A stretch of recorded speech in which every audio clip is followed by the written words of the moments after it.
Was in sixth form, getting ready to go to Fordham. Boom, Kalilah pregnant.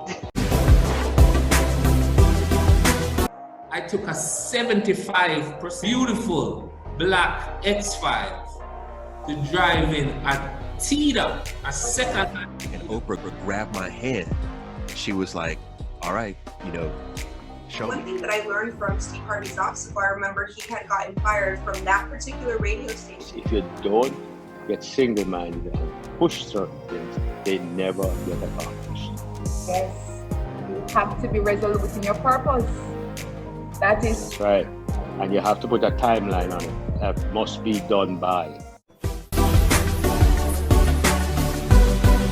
This week on The Trailblazers, we feature award-winning business journalist, host of Taking Stock Money Mondays, popular YouTuber, podcaster, a businesswoman, and so much more, the lovely Kalilah Reynolds. Hear her inspirational story, how she got pregnant at the age of 19 and bounced back, plus some critical tips on branding that you can use right away. And I'm Tamara McKayle, host of the Trailblazers series. Remember to click the link right below and subscribe.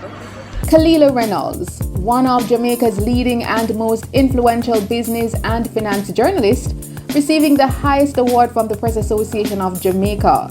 Her social media features and podcasts, Money Mondays JA, Money Moves JA, and What's in It for Me are gaining rapid popularity, as users are attracted to her unique ability to make business, finance, and economic news easy to understand and engage.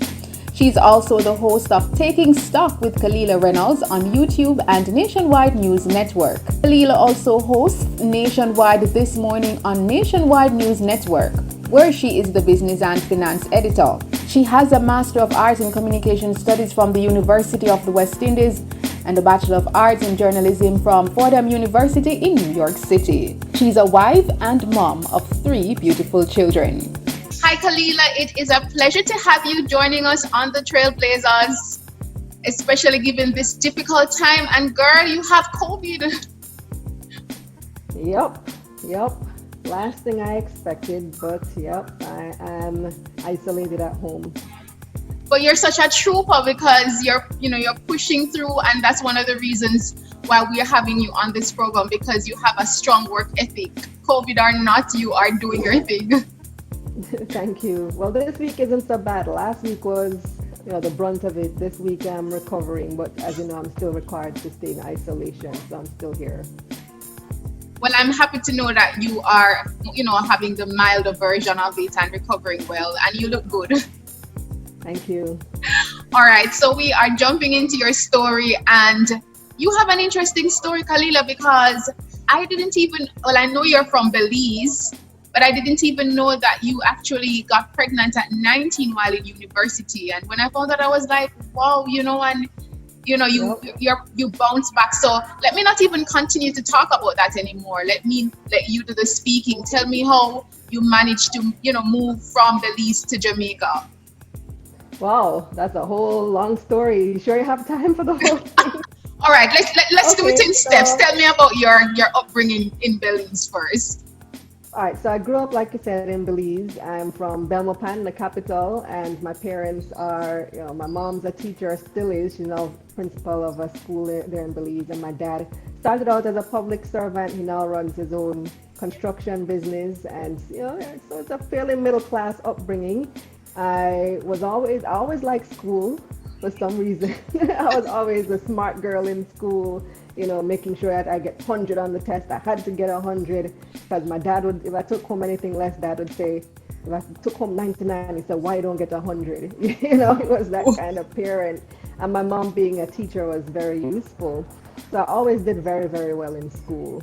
When the time came for me I wanted to go to university, I decided in high school that I wanted to be a journalist. And the reason for that is I initially wanted to be a writer. Like I envisioned myself as the next great Caribbean novelist, telling these creative stories like the V.S. Naipaul's and all of them, right?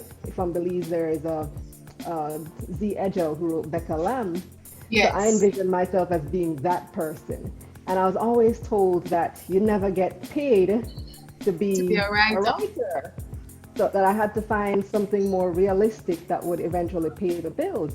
And my dad, being a trade unionist as well, he's the former president of the Public Service Union in Belize. Oh.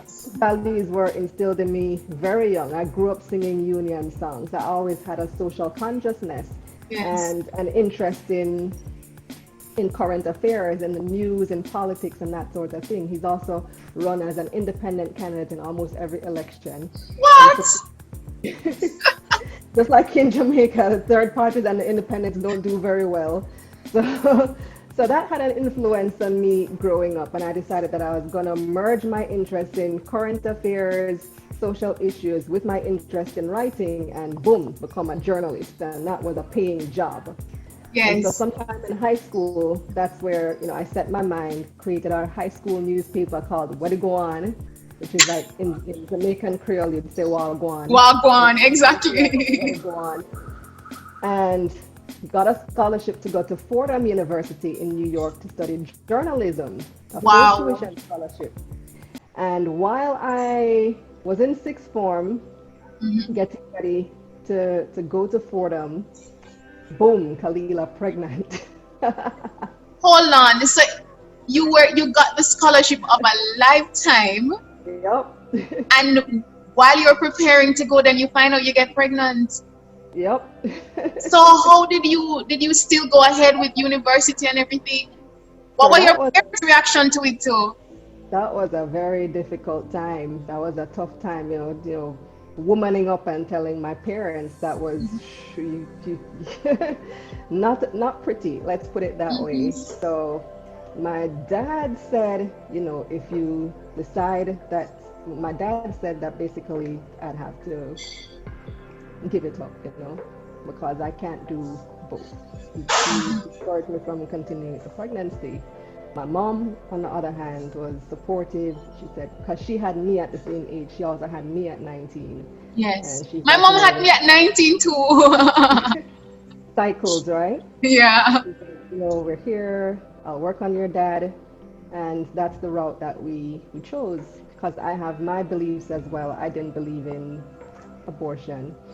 And I have this, I don't know if it's just naivety or what it was at the time. I still have some level of it, of fearlessness, that, I'm gonna have this baby and go to school, and that's no big deal, and that's just life. I'm gonna work. People do it all the time. Yes. And that's what I decided to do. So I went to school, my first semester at Fordham, pregnant. And then I had her over there in New York. She was born in the States while I was going to school. Came back home, took a semester off, and then my parents had her. And then I finished up, I went back to New York while my parents took care of my daughter, Alexa.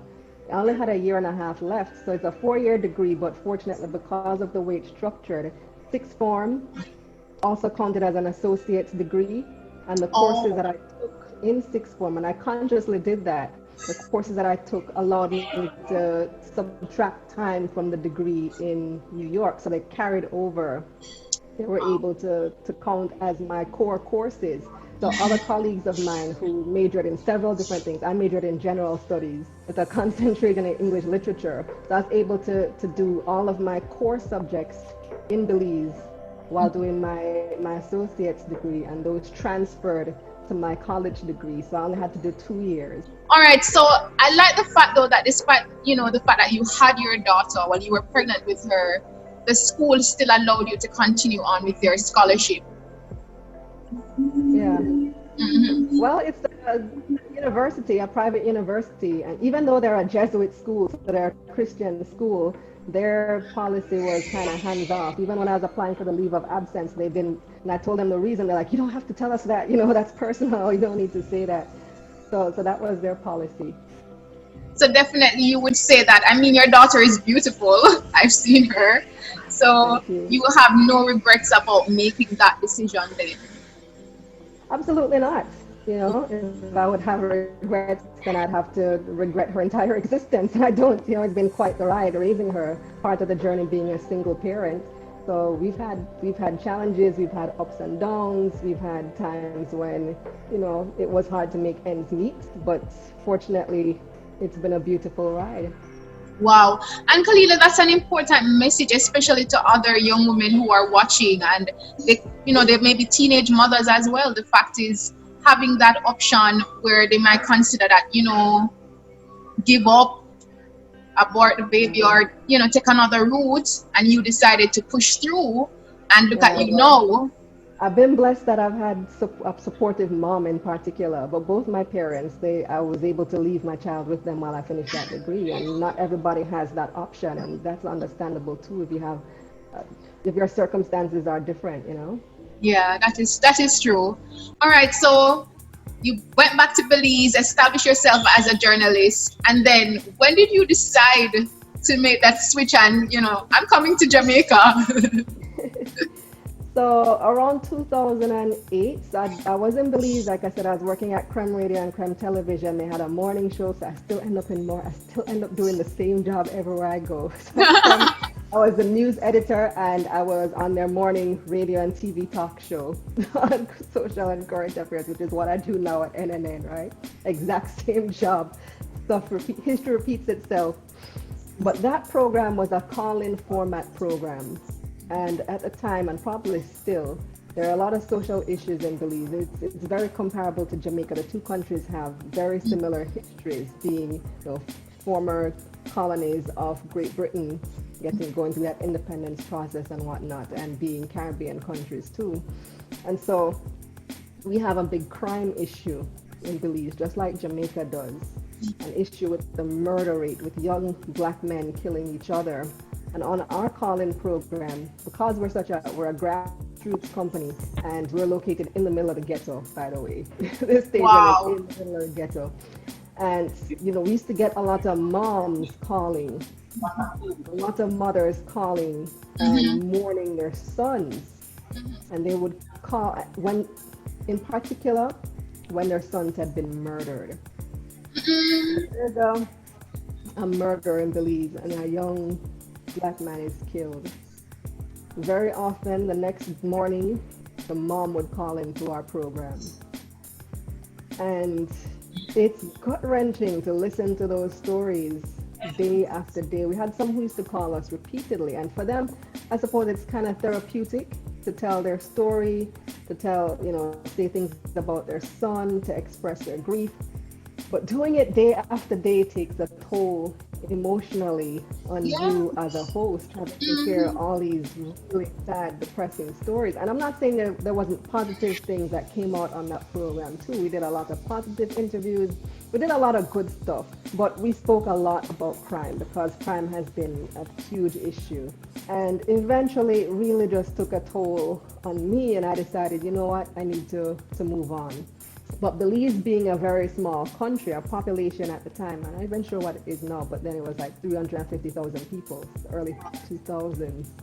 And there is not much room to elevate, to grow as a journalist in my chosen field. I was already at age 22, the news editor. So there's no higher position to go to other than management, and I wasn't interested in management. I was already at age 22, fresh out of school, on the #1 talk show in the country, the Wake Up Belize morning show. And so where do you go from there if you desire growth? The only option was to switch careers to maybe public relations or management or something else. And I wasn't interested in that. So I wanted to try a different market. And the way that I saw to do it was to try coming to Jamaica. But what I also wanted to do, I said, okay, a great introduction to Jamaica, and kind of an excuse to come to, would be to get another degree. So I applied to UWI, to the master's program, to do the master's in communication studies at UWI. Now, if you went to UWI, Tamara? Yes, I did. I went to Carmack. I left you, but 8 years ago now. Yeah. UWI is notorious for taking forever to get back to people, right? When you're that application process. Oh my God, that was my experience. Well, yeah, I'm not sure. That was my experience. So school starts in September. I applied, I remember sometime early summer, I applied for the program, and September, and resigned from my job in August in anticipation of starting this program at UE, still having not heard if I From got them. in. You're well confident. I hadn't heard, but I started making plans because I kept calling the school, I'm not getting any response. I'm like, what's going on? When does the program start? Am I accepted into this program? But in the meantime, I'm like, you guys can't be telling me last minute. I have to arrange housing. I have to arrange airfare. I have to arrange everything because I'm literally relocating to a new country. And you know that I came to Jamaica still not knowing if I was accepted. Wow. That is what you talk, taking a leap of faith. Because I was like, it's me, it's Kalilah. Of course I'm accepted. They're just delaying. Yeah. I like that attitude. See my grades? My grades are exceptional. I have the work experience. I have the grades. I wrote a killer essay. There's no way they could tell me no. I have to be accepted to this program. And so I came and I physically had to go to UE in order to get, somebody to tell me, yes, you're accepted. I came not even having a place to live, I stayed with somebody had put me through to someone else who offered housing to Belizean students. Yes. But she said that the room was already booked and the person was coming in, I think either a week or 2 weeks. So I had like that space of time to actually find somewhere to live. And my first apartment, apart from that, so I found an apartment in the paper that was crazy expensive. Ended up spending all of my accommodation money on that first month's rent. It was a really nice apartment though, like a posh, proper luxury king size apartment. But for a student though, it may not be practical. But I didn't have anywhere else to live, so like the person was literally coming for their room in a few days, and I needed somewhere. I don't know anybody in Kingston. I don't know anybody in Jamaica. Student housing at UE was all full because, like I said, they got back to me really by the time I tried to apply for student housing. They said they had no space, and so that's what it was. And then I had to try to figure out, okay, how am I gonna support myself now? And so fast forward then, Kalilah. So you did, then you ended up getting into UE, I'm assuming, because you did get the master's. All right, so and then after you completed that program, what? You ended up, during the program, you ended up starting to work in media in Jamaica, or? Yeah. So I had an opportunity. So what I did was I don't know anybody. So a lot of people feel like you need strings in order to make it. So you need to bank on your expensive last name. I don't have any expensive last name. Nobody in Jamaica named Enriquez with an E. Ends with a Z. Yes. I'm not Reynolds yet. So my name was unrecognizable. I didn't have any old girls association to, any friends from high school who could help pull me through. I literally knew nobody. So what I did is I made a list of all the places that I would like to work. Looked in the phone book, turned on the TV and okay, there's TVJ, there's CVM, there's all these places, made a list, looked in the phone book, found their addresses, phone numbers, and I did quite a bit of research. I had a long list and I made a DVD of highlights from my career in Belize, from all the stories I had covered, excerpts from the show and whatnot.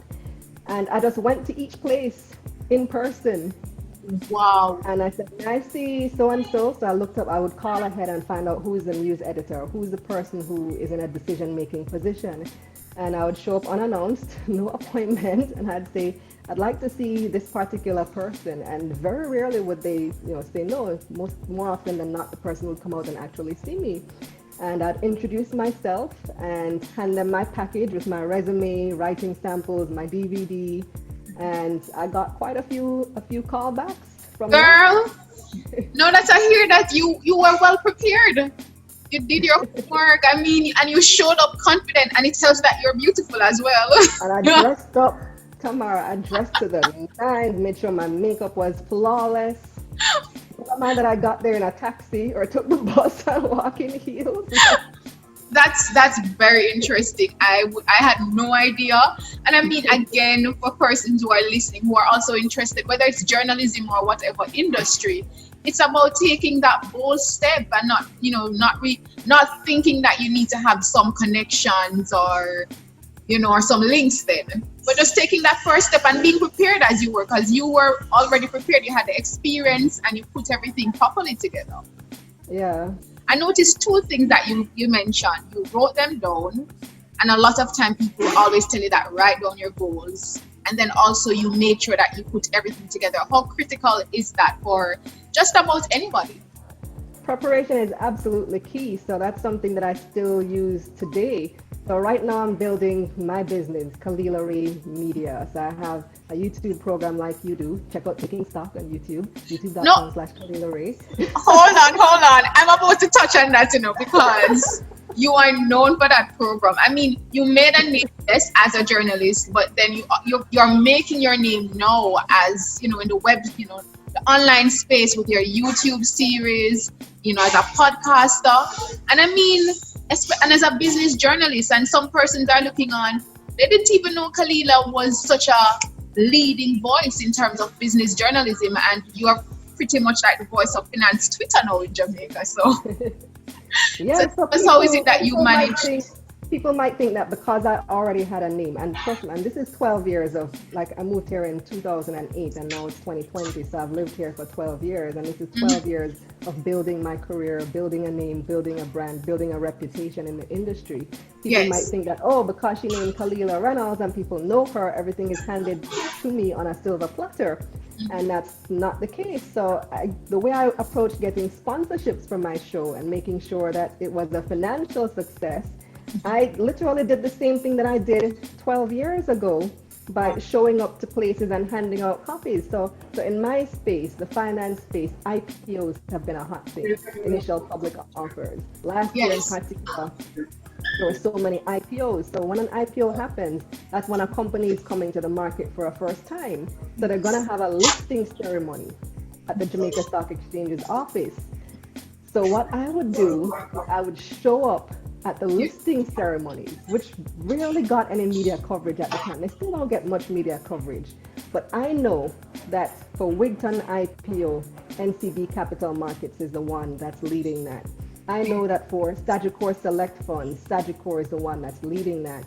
So if you go to their listing ceremonies, all their PR and marketing people are going to be there. And so I'm going to introduce myself to these people at these types of events where I know, once again, the decision makers are going to be. So I'm starting to establish a relationship with these people. I'm going to hand out my business card. I'm going to identify, okay, I need to talk to that person, need to talk to that person, let's exchange numbers, let's develop a relationship. And this is well ahead of when I finally did launch Taking Stock in October. By the time I launched that program, we had those relationships so that when I called these people, they were on board. They knew who I was. They're familiar with my work, and it wasn't that difficult to get them to sponsor my program. Wow, I really like that, Kalilah, because it speaks to the fact of building relationships and also being strategic as you were, You made sure to establish yourself, do the groundwork, and then, go after what you wanted. So it's all about people. It's true when people say you have to know the right people, It actually is true, just that you can put yourself in a position to know the people that you need to know. Yes. Don't feel because you don't currently know the right people that automatically excludes yourself. You can make yourself known to these people. Yes, definitely. By the way, let me touch quickly also again on the business side of things, because did you always know that you were going to move your career more towards like a business journalism, or that kind of just happened? I always had an interest in covering matters of the economy, where the country is, the type of level of debt that the country has, for example, the budget. Those stories always interested me, even when I was in Belize. When I came to Jamaica, I was still doing a lot of the social issue stories, but I also gravitated towards the economic stories. And then the business stories and the finance stories started getting my attention as well, because they're all connected. And I like stuff to do with numbers. I like stuff to do with the macro picture. So I started doing that type of story. And eventually, just last year actually, in April 2019, that my boss at NNN, Cliff Hughes, he really recognized that effort, and he said, you're due for a promotion. What do you think about being our business editor, which is a position that didn't exist before at NNN? There was no Wow. business editor before me. And I said, I like that idea. And so hence I became the business editor, and it really solidified my presence in pursuing business stories. Around that same time is when I started doing Money Mondays, JA, and all the stuff online that I've become known for as well. I love that, Kalilah. So for those who are looking on, because now we're seeing a lot more persons who are, coming online with their programming, their content, and some are making an impact, some not so much. It's a journey, as we know. But what are some key tips that you would say to any, potential YouTubers and podcasters that they need to do once they get this journey started, or they're interested in starting this journey? Number one key, consistency. Be consistent. So I've seen many people start up, try to do what I do and what you're doing as well, Tamara. What I admire about you as trailblazers is that you've been consistent. You've said, I'm gonna have a show this time every week. Tune in, and every week consistently your show is there. I've seen so many people start and then stop, or start and stop, start and stop, start and stop, and there's no consistency. If you want to succeed as a business and as a brand and to attract followers, you've got to be consistent. And I know it's hard. There are many times that I don't want to do it. I'm tired. I have COVID. Exactly. And you have a family. I had a baby this year in March 2020, and let me tell you this story. So Ryan in February, Ryan Bond. You're welcome. So in February of this year, of 2020, the Trans-Jamaican Highway IPO was coming out. And it's the biggest IPO in Jamaica's history. And there was tremendous interest around this IPO. So just like how Wigton bust me for Money Mondays and people started following me, and the Trans-Jamaican Highway IPO is going to be a huge opportunity for my space. My channel is going to get lots of interest. But my son was due. I was pregnant when I launched Taking Stock, by the way, very pregnant. Launched October 2019. I was like 5 or 6 months pregnant already. And Taking Stock, Trans-Jamaican Highway IPO was due to open right around the time when Ryan was due to be born. And so watch me saying, okay, just hold on, baby, just hold on, just let me do this last interview. Let me do this last interview. And I interviewed Nigel Clark about Trans-Jamaican on the Friday. Started having labor pains Saturday. Ryan Barnes Sunday. The show still came out as planned on Monday. Isn't that I remember that show actually. My laptop to the hospital. Oh my God, girl, you are indeed a trooper. You are. Again, get done. People have to. I mean, this is the biggest opportunity for my channel since I've launched. Yes. And to this day, which is now we're in September of 2020, it's still the most watched episode of Taking Stock. So it was worth it, It was indeed worth it. And again, just hearing you talk, I hear the passion, I hear the commitment, I hear the drive. How important is it, Kalilah, to love what you do? It's very important. So I have COVID and my show's still coming out, and there will be times when you don't feel great, but when you have a passion for what you do, when you have people who are depending on you for information, people are depending on me for this information because nobody else is really covering it, especially not the way that I cover it. And so when you know that you have people who are depending on you, and you get the messages, you get the DMs of people saying, wow, you really made an impact on my life. And that's what really motivates me to go forward. A lot of people say they're motivated by my kids. Yeah, I'm motivated by my kids. I want to be successful for them. But I think even more importantly, want to be successful for me. Yes. With or without them, I want to be successful for me. Yes. And I want to help to provide the information for the people out there who need it, who want to transform their lives, to become financially independent, who want to learn about investing. I honestly believe everybody wants more money, right? I honestly believe that. Let's make that money. More people would be interested in investing and entrepreneurship if they just understood it. the way that the business news is largely reported now, it kind of leaves many people out. It excludes a lot of people because there's all this jargon and this technical language. And if you don't speak a certain way and you don't know accounting principles, then you can't even follow the business news. And that's not what I'm about. I'm about making it relatable and understandable to the ordinary person. And that has opened up a world of opportunities. When I get those DMs and those emails, gosh, it just makes my heart feel so full. That's true. I had told two of my friends that I was interviewing you. One of them, she said, "Oh, I follow her for the episodes and to get," because actually she mentioned that recent IPO as well. And another one is a male now. I always say, telling me your girlfriend is on, I told him I interviewed your girlfriend, because he's like, I love listening to her, I love the content, and she makes it sexy.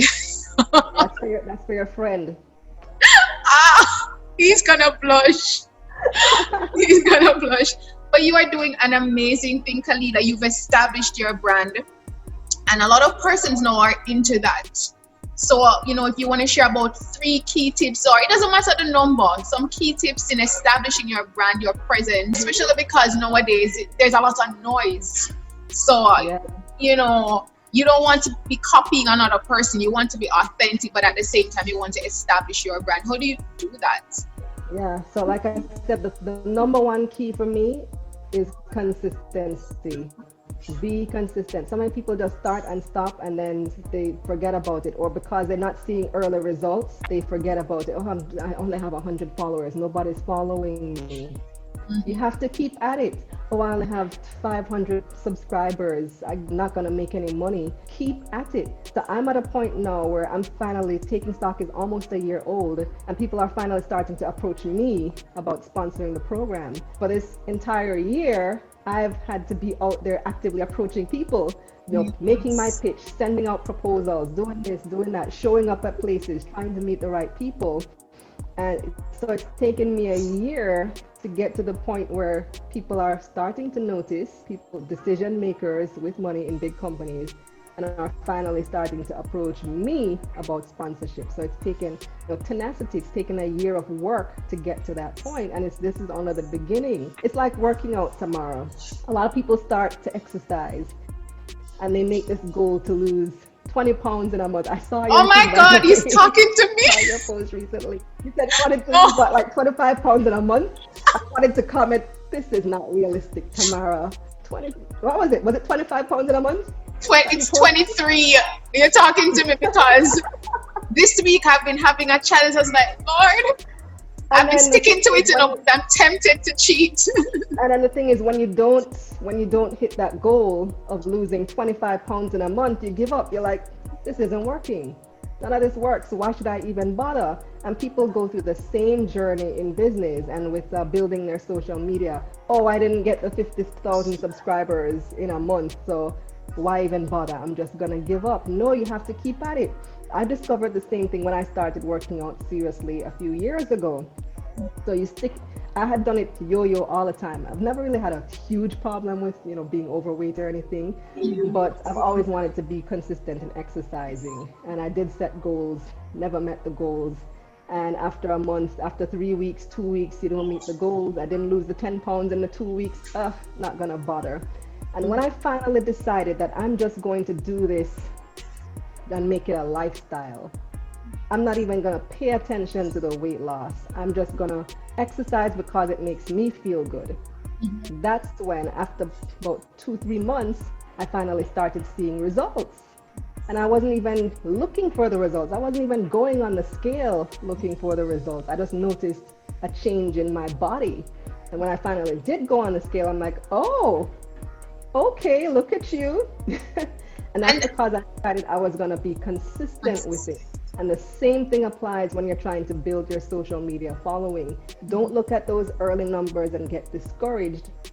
Just continue to provide the good quality content and be consistent, and eventually people will come to you. So that would be one tip. The other tip, put yourself out there. Don't be afraid to talk up yourself. So this is something I had to learn, because I grew up learning that one must be humble. You must always humble yourself, and you're not supposed to talk big about yourself. You're not supposed to brag about yourself or about the skills that you know. but you are your best salesperson. Who else knows you like you?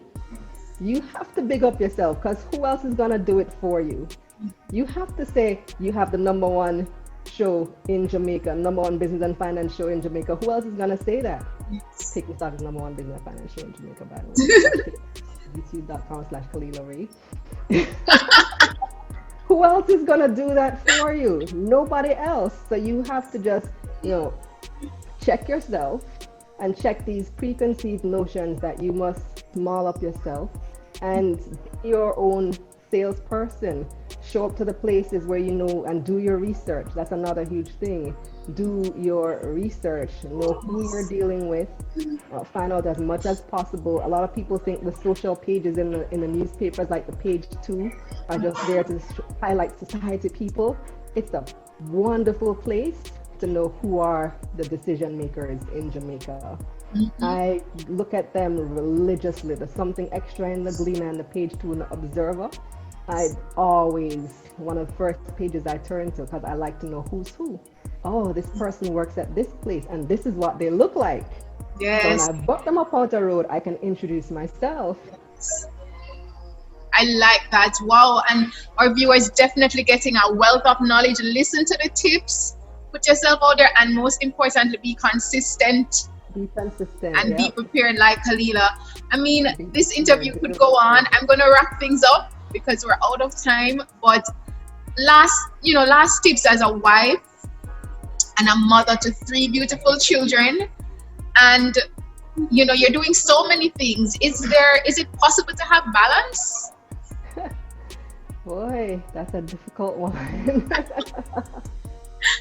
You have to try. I don't know if it's completely possible, but you have to try and you have to carve out the time. And I started using the airplane mode feature on my phone a lot so that I'm not constantly distracted by a million messages. So I just put it on airplane mode, especially when it's bedtime. Put it on airplane mode so I don't get any disruptions. When I'm with the kids, I put the phone in a different room so I'm not tempted to take it off airplane mode and just check this one message, which turns into 10 messages, and have to respond to this email and do this and do that. And you just carve out the time. You have to make the time, because that's really important, and that's one of the reasons we do all the things we do as well. Yeah, amazing. Kalilah, it has been a pleasure to share with you. I mean, not only are you beautiful, but you're smart and you're intelligent. She giving us the close-up. You're smart and a trooper, because even in the midst of COVID, you still, did your interview, and you're still doing your interviews. Remember to check her out on her YouTube channel. She's blazing up the place on all things finance and stocks. If you need it, check Kalilah's YouTube channel. Thank you so much. Keep on being a trailblazer. I'm expecting greater things from you, and I'll be following you continuously because I also want to get that money. Yes, that's right. Thanks, Tamara. Thank you so much, Kalilah.